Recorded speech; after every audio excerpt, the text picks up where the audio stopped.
प्रभो निर्विघ्नं कुरु मे देव सर्वकार्येषु सर्वदा। गजाननं भूतगणादिसेवितं कपित्थजम्बूफलचारुभक्षणम् उमासुतं शोकविनाशकारकं नमामि विघ्नेश्वरपादपङ्कजम्।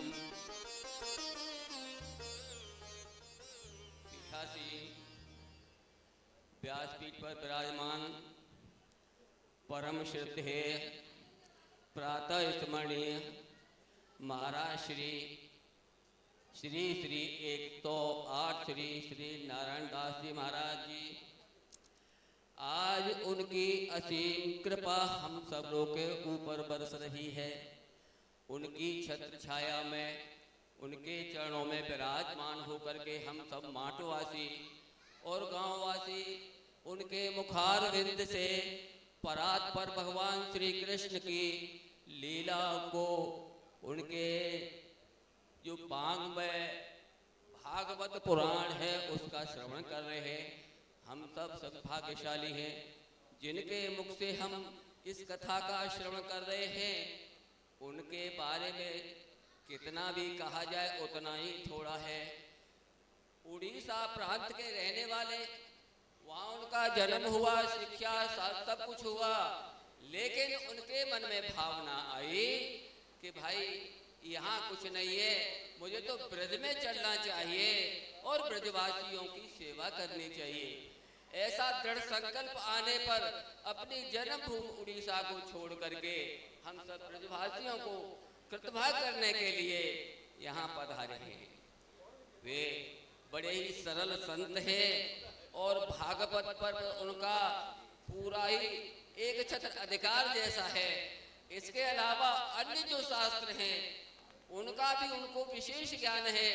कोई भी किसी प्रकार की शंका कर लीजिए, सबका समाधान बड़े ढंग से, बड़े सहज रूप से आप कर देते हैं। तो ऐसे में ज़्यादा समय न लेकर के उनके श्री चरणों में बार बार प्रणाम करता हूँ। और हम जो इस आयोजन को देख रहे हैं, इस आयोजन को करने वाले जो परीक्षित हैं, हमारे गांववासी गढ़ीवाल किशन के ही रहने वाले हैं। स्वर्गीय श्री प्यारेलाल जी अग्रवाल, उनके सुपुत्र श्री सोहनलाल जी, स्वर्गीय सोहनलाल जी और उनके सुपुत्र सुनाम धन्य विजय कुमार जी, इस कथा का आयोजन करके हम सबको ही इसका पार लाभ दिला रहे हैं। तो वो और उनका समस्त परिवार भाई बहुत ही बड़भागी है और कहाँ तक हम उनकी प्रशंसा करें उतना ही थोड़ा है। बहुत बहुत उनके लिए धन्यवाद। इन्हीं शब्दों से मैं अपनी बात खत्म करूँ।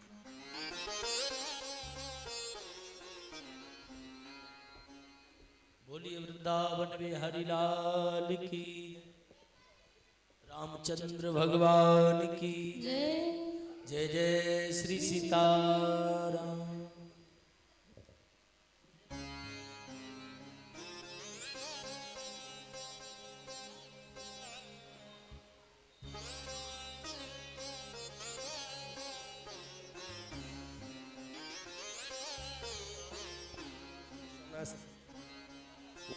महाकाल मुकार ममलेश्वरम प्रल्यापयनाचडाकिन्नं भीमशंकरं सेतुबंधे तो रामेशं नागेशं दारुकाग्नि प्रणश्यातुं विश्वेशं त्र्यंबकं गौतमीजडे आलय तुक्यदारं दुष्मेश्य शिवालय एतानि ज्योतिर्लिंगानि शाय प्रात पठे नर सप्तजन्म कृतं पापम अस्मरेण विन्यस।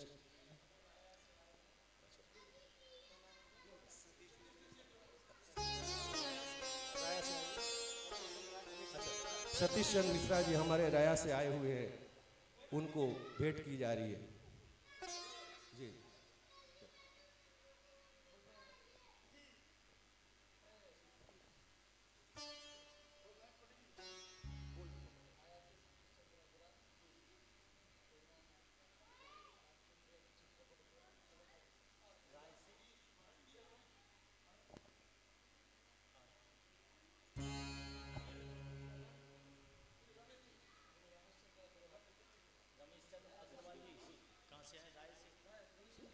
हाँ जी, देखिए हम सबके बीच में पधारे हैं रमेश चंद्र अग्रवाल जी, जो कि राय से पधारे हैं। तो परम पूज्य महाराज श्री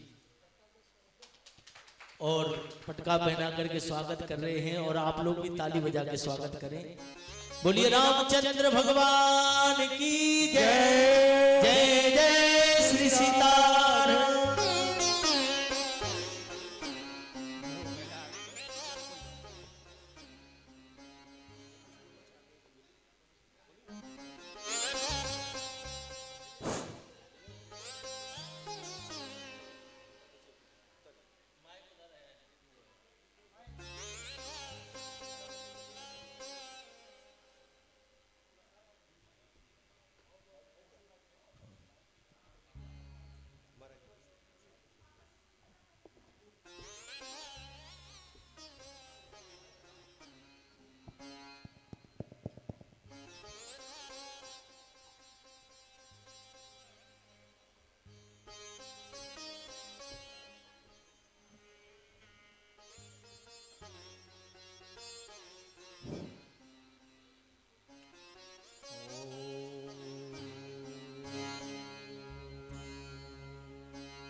पाठिक मालिकां विदधति पद्मासने संस्थितां वन्दे तां परमेश्वरी भगवती बुद्धिप्रदां शारदां गजाननं भूतगणादिसेवितं कपित्थजम्बूफलचारुभक्षणं उमासुतं शोकविनाशकारकम् नमः विघ्नेश्वरपादपङ्कजं नारायणं नमस्कृत्य नरं चैव नरोत्तमं देवीं सरस्वतीं व्यासं ततो जयमुदीरयेत। धर्म की बोलिए, धर्म की जय हो। अधर्म का नाश हो। प्राणियों में सद्भावना हो। विश्व का कल्याण हो। हम सबका कल्याण हो। भारत का जय हो। माट का जय हो। हर हर महादेव। हर हर हर महादेव। हर हर महादेव। जय जय श्री राधे। जोर से बोलो, जय जय श्री राम। जय जय श्री राधे। जय जय श्री राधे। जय जय श्री राधे। भारत माता की जय हो। भारत माता की जय हो। भारत माता की जय हो। भागवत पीठ पर विराजमान आदरणीय महंत श्री नारायण दास जी महाराज, जो आपको भागवत कथा सुना रहे हैं, और जिस परिवार ने ये भागवत का आयोजन किया, अग्रवाल परिवार, जो श्री विजय अग्रवाल जी हैं, उनके परिवार ने और उनके मित्रों ने ये आयोजन किया, और इस तरह से आपको भागवत सुनने का एक सुअवसर मिला। आप लोगों ने कल कथा सुनी, आज आगे कथा बढ़ेगी, क्योंकि भागवत तो अमर ग्रंथ है, अमर कथा है। उसका अगर एक श्लोक भी आपके समझ में आ गया भागवत का, और एक श्लोक भी आपने अपने जीवन में आचरण कर लिया, तो समझना आपका जीवन धन्य हो जाएगा, ये निश्चित है।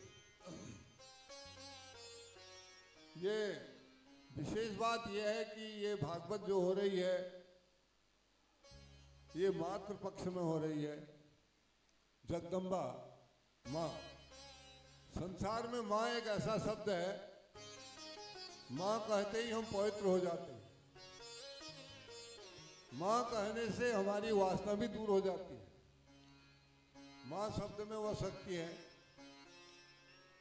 प्रथमम शैलपुत्री च द्वितीयम ब्रह्मचारिणी तृतीयम चंद्र घंटेति कूष्मांडे चर्थकम पंचमम सुगंध मातेति छठम कात्यायनी च सातमम कालरात्रि च महागौरी च अष्टमम नवमम सिद्धदात्री नव दुर्गा प्रकृतिता।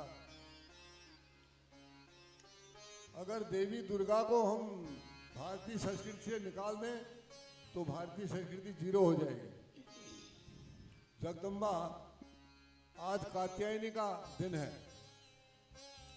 क्योंकि मातृ पक्ष है। थोड़ा सा मैं माँ के ऊपर ही प्रकाश डालूंगा। तो कात्यायनी जो है संसार की रक्षा करने के लिए जगदम्बा ने ऐसे ऐसे राक्षसों का, दैत्यों का वध किया जो संसार के लिए, हमारे लिए बहुत खतरनाक थे, जो देवताओं के लिए भी अवध्य थे। जैसे भगवान कृष्ण आए तो उन्हें जन्म से ही, आप देखते हैं कि जन्म से ही भगवान ने ऐसे ऐसे राक्षसों का वध कर दिया, बिना हथियार के ही उद्धार कर दिया। पूतना का वध कर दिया, बकासुर का कर दिया, और भी ऐसे ऐसे राक्षस, अघासुर, बकासुर, यानी कंस का वध करने तक भगवान ने कोई हथियार नहीं पकड़ा, कोई शस्त्र नहीं पकड़ा। ये आप देखेंगे। तो ऐसे ही जगदम्बा ने ऐसे ऐसे दैत्यों का वध किया। एक वर्ष तक तो वो महिषासुर से लड़ती रही, एक वर्ष तक जगदम्बा। तो माँ, हमारा जो भारतवर्ष है ये मातृ प्रधान देश है और ये माँ की पूजा करता है। स्वामी विवेकानंद जब अमेरिका में गए, जिन्होंने भारतीय संस्कृति को अमेरिका के पटल पर, भारतीय सनातन धर्म की पताका अमेरिका में उस समय फहराई, जिसमें वहाँ लोग जानते ही नहीं थे। आज तो हमारे महात्मा बहुत जा रहे हैं, भागवतें भी हो रही हैं, यज्ञ भी हो रहे हैं। हमारे कई मंडलेश्वर जो हमारे साथी हैं वो बाहर जाते हैं, भारतीय संस्कृति का प्रचार करते हैं, धर्म का प्रचार करते हैं, सनातन धर्म का इतना प्रचार हो रहा है। लेकिन उस समय जब विवेकानंद ने उस भरी सभा में ये कहा कि सनातन धर्म के बारे में कितने लोग यहाँ जानते हैं, उसमें 10,000 लोग बैठे हुए थे। तो उसमें से सिर्फ 2 लोगों ने हाथ खड़ा किया था, वो भी प्रोफेसर थे विश्वविद्यालय के। तो उस समय विवेकानंद ने वहाँ ऐसा हमारी भारतीय संस्कृति का, हमारे सनातन धर्म का जो अभियान दिया, जो पताका फहराई, वो हमारे भारतवर्ष के लिए माननीय इसमें है। क्योंकि आज ये प्रधानमंत्री हो गए, उस समय तो प्रधानमंत्री हमारे थे नहीं। तो विवेकानंद को ने एक कन्या से वहाँ माँ शब्द से संबोधन किया। तो उन्होंने कहा, आपने मेरे को माँ क्यों कहा, मैं तो अभी, मेरी शादी नहीं हुई है। तो विवेकानंद ने समझाया कि हमारे देश में कन्याओं की पूजा होती है, आजकल आप लोग कन्याओं की पूजा करेंगे, लेकिन दूसरी ओर हमारी कन्याओं के साथ बड़ा अत्याचार भी होता है। एक तरफ हम कन्याओं की पूजा करते हैं, लेकिन दूसरी तरफ हम उन कन्याओं की रक्षा नहीं कर पाते। ये बहुत जरूरी है। अभी भी भारत में भ्रूण हत्या हो रही है, ये नहीं होना चाहिए। और ये आज जो ये दुनिया में जो अत्याचार हो रहा है, इसका कारण एक तो है गाय, गाय का वध बहुत हो रहा है, और दूसरा है कन्याएं। 1 करोड़ कन्याओं का वध हो चुका है। तो ये चीज हमको रोकनी पड़ेगी, क्योंकि सनातन धर्म में हम माँ शब्द कहते हैं और कन्याओं की पूजा करते हैं। हमारी दृष्टि जो है मात्रोत दृष्टि है, पाश्चात्य की दृष्टि स्त्रीयोत है। हम माँ शब्द से ही संबोधन करते हैं क्योंकि हम कहते हैं या देवी सर्वभूतेषु मातृरूपेण संस्थिता नमस्तस्यै नमस्तस्यै नमस्तस्यै नमो नमः। वो देवी मातृ रूप में, यानी कि सब माँ का ही है ये संसार। सर्वरूप में ही देवी, सर्व देवी मयम जगत, ये सारा संसार देवीमय है। अगर इसको गहराई से सोचा जाए, गहराई से विचार किया जाए, तो ये संपूर्ण सृष्टि जो है मातृवत है। माँ के ही द्वारा रचना, वही रचना करती है, वही पालन करती है, वही श्रृंगार करती है।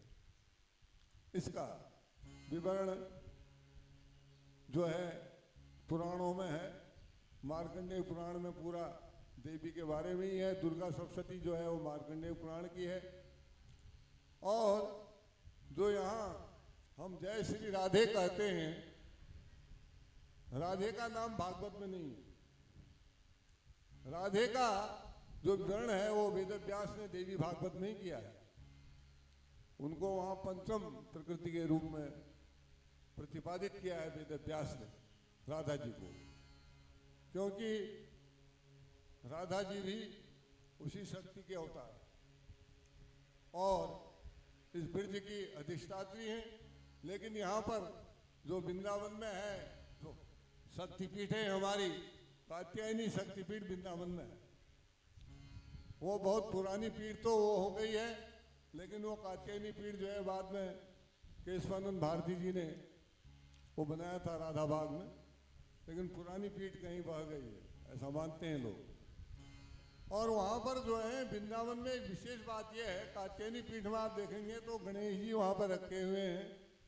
ये गणेश जी जो है इंग्लैंड रिटर्न है। उनकी कहानी मैं आपको सुनाऊं तो जरा सा आप सुनिए, बड़ी अद्भुत बात है। एक अंग्रेज महाशय उन दिनों